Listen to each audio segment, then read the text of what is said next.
Assalamualaikum, Yoshminna. Apa khabar semua? Harapnya semua dalam keadaan yang baik, sentiasa dimurahkan rezeki dan diberikan kejayaan di dunia dan di akhirat. Okey, hari ini kita nak borak pasal rombakan ranking hero kelas S berdasarkan performance mereka sewaktu dalam ARC Monster Association. Okey guys, sebelum kita sambung lain video, aku nak bagi tahu ni, kepada sesiapa yang tak sempat nak order baju Saitama dan juga Nami Kazeminato hari tu, ada berita yang baik tau. Disebabkan sekarang ni Faiz di studio dah restock kedua-dua design baju tersebut. Dan apa yang lagi menarik, sempena movie One Piece Red dah nak keluar tak lama lagi dekat Malaysia, Faiz di studio ada keluarkan satu design baju anime One Piece yang terbaru tau, iaitu design baju Luffy Gear 5.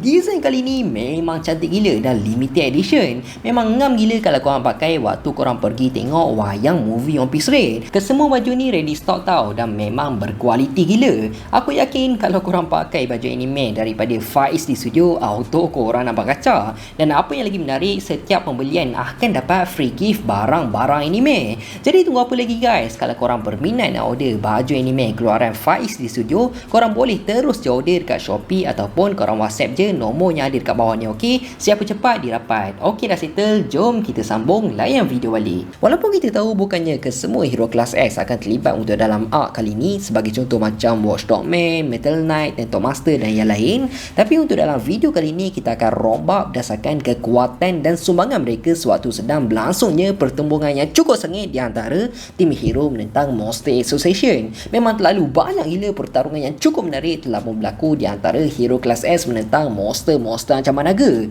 Jadi macam biasa, semua ni hanyalah pendapat aku semata je. Kalau korang tak bersetuju ataupun korang ada pendapat lain ke apa, just drop je komen dekat bawah, okey? Tanpa melengahkan masa, jom kita start sekarang. First of all, sebelum kita start, aku akan recapkan dulu ranking asal untuk ke semua hero kelas S, supaya korang pun tak adalah pening-pening yang mana ranking asal dan yang mana pendapat aku untuk rombakan hero kelas S. Yang mana nombor 1 iaitu Blast, nombor 2 Tatsumaki, nombor 3 adalah Silver Fang, nombor 4 Atomic Samurai, nombor 5 Champion, nombor 6 Metal Knight, nombor 7 adalah King, nombor 8 adalah Zombie Man, nombor 9 Rive Knight, nombor 10 ialah Pig God, nombor 11 adalah Super Alert Shine, 12 Watchdog Man, 13 Flashy Flash, 14 Janus, 15 adalah Metal Bite, 16 Tento Master dan yang terakhir adalah Puri Puri Prisoner yang merupakan hero kelas S ranking nombor 17. So ranking tadi tu merupakan ranking asal untuk ke semua hero kelas S buat masa sekarang. Jadi korang jangan pelik lah tau, mungkin akan ada perubahan untuk dalam list yang aku akan buat dan mungkin tak akan ada perubahan disebabkan aku rasa hero tersebut memang layak untuk berada dekat ranking asal dia, okey? Jadi bagi pendapat aku yang pertama, ranking yang paling rendah dalam hero kelas S iaitu nombor 17 tetap merupakan Puri Puri Prisoner disebabkan bagi aku sumbangan untuk karakter Puri Puri Prisoner dalam ARC kali ni memang tak ada function sangat. Malah dia pun tak berhadapan langsung dengan mana-mana monster ancaman naga sewaktu dalam ARC tersebut kecuali monster Nian dengan Garo. Tu pun dengan kekuatan yang Puri Puri Prisoner ada, dia memang tak mampu langsung untuk menandingi kekuatan mereka berdua sampaikan Prisoner kena bantai teruk dengan Garo sebelum Darkshine datang membantu Prisoner. Taman sebab yang paling kuat kenapa Prisoner layak untuk berada dekat ranking yang paling rendah dalam hero kelas S disebabkan Prisoner sendiri mengaku beliau merupakan hero kelas S yang paling lemah nak dibandingkan dengan hero yang lain. Dan bagi aku dengan kekuatan Prisoner ada, kekuatan beliau belum sampai level untuk berhadapan dengan monster ancaman naga. Level-level dia hanya mampu untuk menewaskan monster-monster ancaman demon. Ranking yang ke-16 pula bagi aku tetap sama iaitu Tento Master. Sebabnya Tento Master antara hero yang paling kurang menyelah dan paling kurang pelibatan untuk dalam ARC kali ni disebabkan beliau telah dimasukkan ke dalam hospital sebelum berlakunya pertembungan akibat pertarungan dengan Garo. Memang kena bantai teruk lah dengan Garo sebelum ni. Cumanya meskipun Master tak banyak membantu sewaktu pertembungan sedang berlaku, tapi at the end Master telah pun bernekat untuk menyertai pertarungan dan beliau telah pun bertarung mati-matian untuk berhadapan dengan dua monster ancaman naga iaitu Gums dengan Furagli. Pada awalnya kita ingatkan Master akan terkorban untuk dalam pertarungan tersebut, tapi nasib baiklah dengan hasil bantuan Fuboki dengan Pig God telah pun berjaya untuk menyelamatkan Tento Master dan aku rasa dari segi kekuatan beliau lebih tinggi dari Prisoner. Yang ke-15 adalah Pig God. Sepanjang berlangsungnya Monster Association ARC, kita dapat tengok dari segi kekuatan Pig God memang lebih dia hanya memakan monster-monster yang muncul kat depan dia je. Malah suatu Pig God berhadapan dengan salah satu monster ancaman naga iaitu Gums yang mempunyai corak pertarungan yang seakan sama dengan Picard pun, Picard tak mampu untuk menandingi kekuatan Gums sehingga kan beliau telah dikunyah oleh Gums. Cumanya meskipun dari segi kekuatan beliau tak banyak membantu untuk dalam pertemuan tersebut, tapi kita jangan lupa tahu, Picard telah pun memainkan peranan yang cukup besar dalam misi untuk menyelamatkan orang, dan disebabkan bantuan Picard jugalah telah menyelamatkan nyawa Tentok Master dengan beliau telah meminjamkan lemak-lemak yang dia ada dekat badan dia untuk dipindahkan oleh Fubuki kepada Master. Tambah satu lagi dikatakan Picard mempunyai kekuatan rahsia yang dia hanya akan gunakan bila masanya akan tiba. So kita pun tak tahulah apa kekuatan rahsia untuk Picard dan bila masanya yang Picard akan menggunakan kekuatan tersebut. Yang ke-14 adalah Metal Knight. Untuk karakter dia ni aku tak naklah borak panjang sangat tau, disebabkan Metal Knight hanyalah robot tempur kawalan jauh je yang telah dikawal oleh Bophoid, dan ada rahsia di sebalik karakter Bophoid dan juga Metal Knight sewaktu sedang berlangsungnya Arc Monster Association. Dari segi kekuatan pemusnah yang Metal Knight ada memang cukup menakutkan, dan dia memang layak sangat untuk berada dalam top 10 hero kelas S. Tapi disebabkan Metal Knight tak terlibat langsung dan Bophoid enggan membantu hero kelas S waktu mereka semua dalam keadaan yang cukup bahaya berhadapan dengan monster-monster ancaman naga yang telah mengepung mereka, jadi aku rasa selepas tamatnya Arc Monster Association, karakter Metal Knight memang layak untuk berada dekat ranking bawahan hero kelas S. Dan satu lagi, kalau korang tak tahu, Metal Knight telah pun bergerak secara solo untuk menyerang markas Monster Association sebelum tim hero menjalankan misi untuk menyelamatkan Waganma, dan akibatnya robot Metal Knight telah pun ditewaskan dan disimpan dekat dalam markas Monster Association. Malah percaya ataupun tak, ranking yang Metal Knight berada sekalipun hanya disebabkan Bophoid dah banyak bagi sumbangan dari segi pertahanan terhadap Hero Association. Tu je sumbangan yang telah diberikan oleh Bophoid. Yang ke-13 adalah Watchdog Man.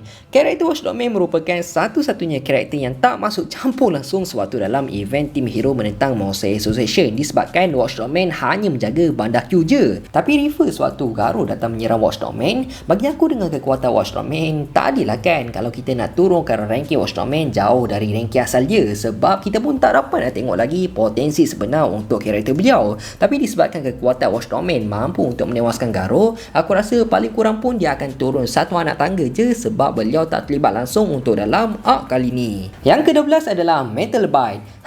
Bagi aku karakter Metal Bite ni antara karakter yang paling menyelah untuk dalam arc kali ni. Yalah, disebabkan Metal Bite jugalah telah tercetusnya pertemuan di antara tim hero menentang Monster Association akibat beliau gagal untuk menjaga Waganma waktu diserang oleh Elder Centipede. Cumanya meskipun Metal Bite gagal untuk menjalankan tanggungjawab beliau sebagai bodyguard untuk menjaga Waganma dan Narinki dengan baik, tapi based on performance beliau memang cukup menakjubkan untuk hero kelas S ranking nombor 15, dengan beliau telah berusaha sehabis baik untuk menghentikan Elder Centipede yang merupakan monster ancaman naga, walaupun beliau dalam keadaan yang cedera parah. Dan tak lama lepas tu Metal Bite terus berhadapan dengan Garo. Malah bukan takat tu je, yang makna suatu tim hero dalam keadaan yang cukup getih terpaksa berhadapan dengan dua monster yang telah muncul kat sana, iaitu Sage Centipede dan juga Evil Ocean Water. Metal Bite telah pun bergandingan dengan Iwakan Garo untuk berhadapan dengan Sage Centipede, dan bagi aku karakter Metal Bite ni memang layak sangat untuk dinaikkan ranking 3 anak tangga dari ranking asal beliau. Yang ke-11 pula adalah Zombie Man.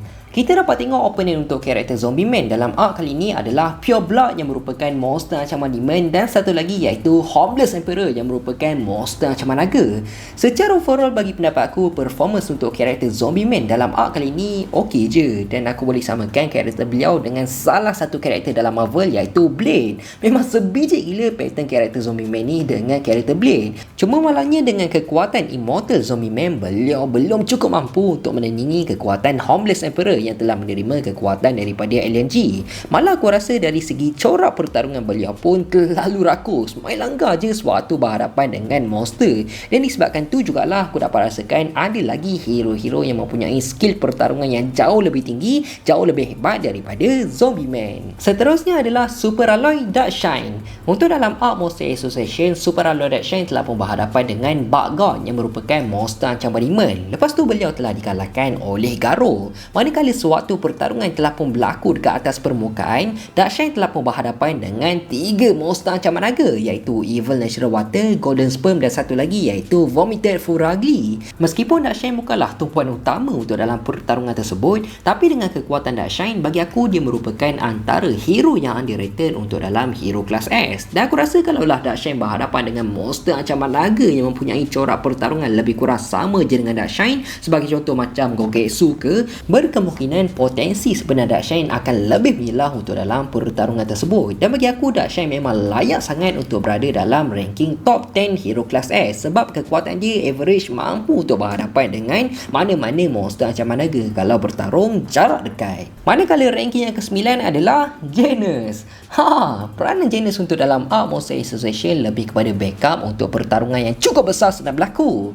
Walaupun Janus tak dapat pertarungan 1 lawan 1 dengan mana-mana monster ancaman naga, tapi disebabkan semangat dan tekad Janus yang cukup tinggi untuk menyumbangkan bantuan sewaktu dalam pertarungan, telah memberikan impak yang cukup besar bagi untuk tim hero memenangi pertarungan tersebut. Dan lagi satu, disebabkan Janus telah pun sampai tepat pada masanya dekat medan pertarungan, telah menyebabkan misi untuk menyelamatkan Waganma telah pun berjaya, disebabkan pada waktu tu selepas si Drive Knight telah berjaya untuk menewaskan Nian, diorang semua telah pun diserang oleh Machine God G5, dan Drive Knight dah tak boleh nak meneruskan pertarungan disebabkan dia telah menggunakan tenaga yang cukup besar sewaktu berhadapan dengan Nian. Tapi nasib baiklah Janus telah pun sampai tepat pada masanya untuk menyelamatkan mereka semua. Tambahan, Janus sanggup berkorban demi melindungi orang lain walau apa pun cara sekalipun, membuktikan Janus merupakan the true hero dan dia layak untuk berada dekat ranking nombor 9 hero kelas S. Nombor 8 adalah Drive Knight. Bagi pendapat aku, karakter Drive Knight ni merupakan hero yang sangat-sangat teliti dengan musuh beliau. Sebabnya sebelum Drive Knight menyertai pertarungan, beliau akan membaca dan mengkaji dulu setiap kekuatan monster-monster ancaman naga. Sebagai contoh macam Nian.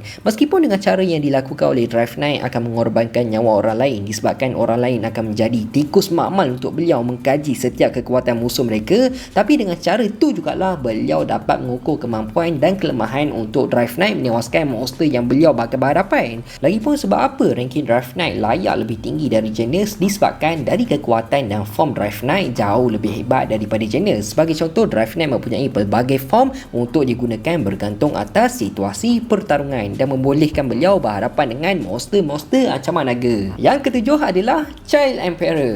Sewaktu dalam arc kali ini kita dapat tengok potensi penuh Child Emperor sewaktu dalam pertarungan. Memang tak dinafikan budak kecil ni memang layak sangat-sangat untuk menjadi hero kelas S, disebabkan kebijakan beliau mengatur strategi sewaktu dalam pertarungan memang cukup luar biasa. Cumanya apa yang kurangnya dan tak best untuk karakter Child Emperor adalah taktik pertarungan beliau hanya boleh digunakan dalam masa yang singkat je. Sebagai contoh, robot Brave Giant yang telah digunakan oleh Child Emperor sewaktu dalam pertarungan menentang salah satu monster ancaman naga iaitu Phoenix Man hanya boleh digunakan dalam masa 3 minit je.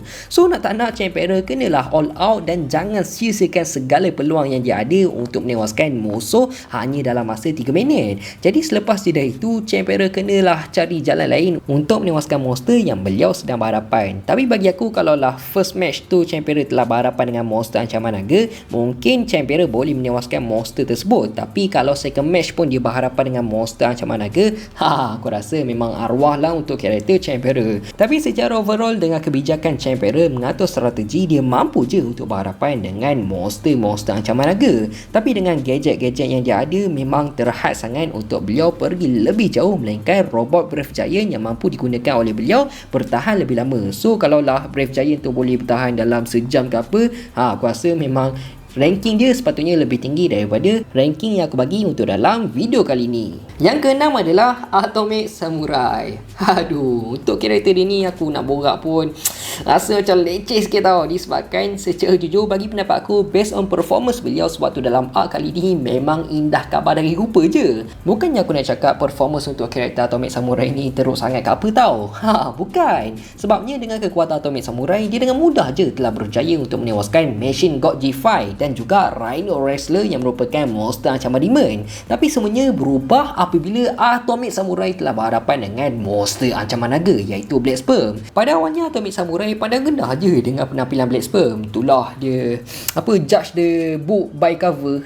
Something like that lah kan. Tapi last Atomic Samurai yang jadi lauk dengan Black Sperm. Dia memang kena kitai teruk lah dengan Black Sperm, sampaikan Atomic Samurai tak ada peluang langsung untuk menewaskan Black Sperm. Malah selepas je diorang telah keluar ke permukaan pun, performance untuk karakter Atomic Samurai memang sangat-sangat mengecewakan untuk hero kelas S ranking nombor 4. Cumanya semuanya berubah apabila Atomic Samurai telah menerima salah satu pedang legenda iaitu Sunblade, sehingga membuatkan kekuatan Atomic Samurai terus meningkat dengan cukup mendadak. Tapi disebabkan Atomic Samurai masih lagi belum mampu untuk mengawal sepenuhnya kekuatan pedang tersebut dan beliau masih lagi belum jumpa pen untuk Sunblade iaitu Moonblade, jadi sebabkan inilah aku rasa ranking Atomic Samurai perlu jatuh 2 anak tangga. Dan mungkin pendapat aku akan berubah kalau Atomic Samurai berjaya menemui satu lagi pedang legenda iaitu Moonblade, sebab aku percaya sangat kalaulah Atomic Samurai berjaya untuk mengawal sepenuhnya kekuatan kedua-dua pedang tersebut, sudah pasti Atomic Samurai akan menjadi seorang pemedang yang cukup hebat dan tak terkalahkan, dan dia layak sangat untuk berada dekat ranking lebih tinggi daripada ranking yang aku buat ni. Ranking yang kelima pula adalah Flashy Flash.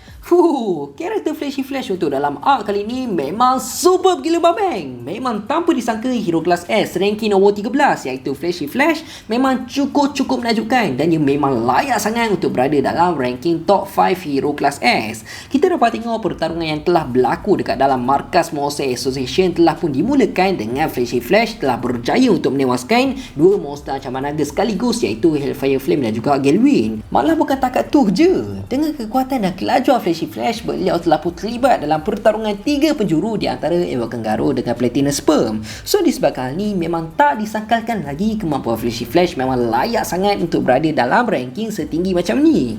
Tambahan kalaulah berlakunya pertarungan di antara Flashy Flash menentang Atomic Samurai, aku dapat rasakan pertarungan tersebut pasti akan menjadi satu pertarungan yang cukup hebat dalam anime One Punch Man, untuk kita lihat siapa hero yang lebih hebat di antara Flashy Flash dengan Atomic Samurai. Yang keempat tak lain dan tak bukan iaitu King. Korang mesti ingatkan aku troll ke apa kan?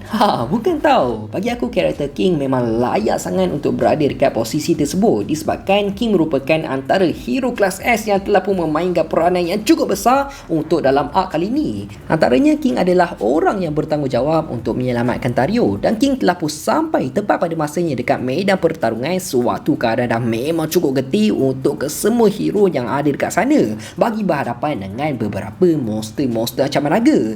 Tambahan dengan gelaran yang King ada iaitu The Strongest Man on Earth, so tak pelik lah kenapa King layak untuk berada dekat ranking nombor 4 hero kelas S. Yang peliknya dengan gelaran yang dia ada dan aura yang cukup menakutkan sehingga berjaya untuk menggerunkan Amai Mas dan monster-monster ancaman naga yang lain, dia berada dekat ranking nombor 7 di bawah Atomic Samurai dengan yang lain. Yang ni memang pelik gila lah. Ranking nombor 3 sampailah nombor 1 secara ringkas bagi pendapat aku masih lagi hero yang sama, iaitu ranking nombor 3 Silver Fang, nombor 2 Tatsumaki dan nombor 1 adalah Blast. Disebabkan aku tak rasa dengan kekuatan hero-hero kelas S yang lain mampu untuk menggantikan tempat mereka, dan dengan kekuatan yang diorang ada dah cukup membuktikan diorang layak untuk berada dekat posisi tersebut. Jadi itu je lah kot pendapat aku untuk dalam video kali ni. Kalau korang tak bersetuju ataupun korang ada pendapat lain ke apa, tunggu apa lagi, just share je list ranking untuk hero-hero kelas S dekat ruangan komen, ok? Just share je, kita share pendapat. Jadi aku rasa sampai sini je lah kot video kita untuk kali ni. Aku harap penyampaian aku jelas dan korang semua enjoy. Teruskan support Faiz di studio untuk mendapatkan 250,000 subscribers dalam tahun ni. Aku nak minta maaf sangat kalau aku ada buat salah, tersilap cakap, terkasar bahasa. Aku nak minta maaf sangat. Aku hanya manusia biasa, tak lari daripada kesilapan. InsyaAllah kita jumpa dalam next video. Assalamualaikum, bye bye.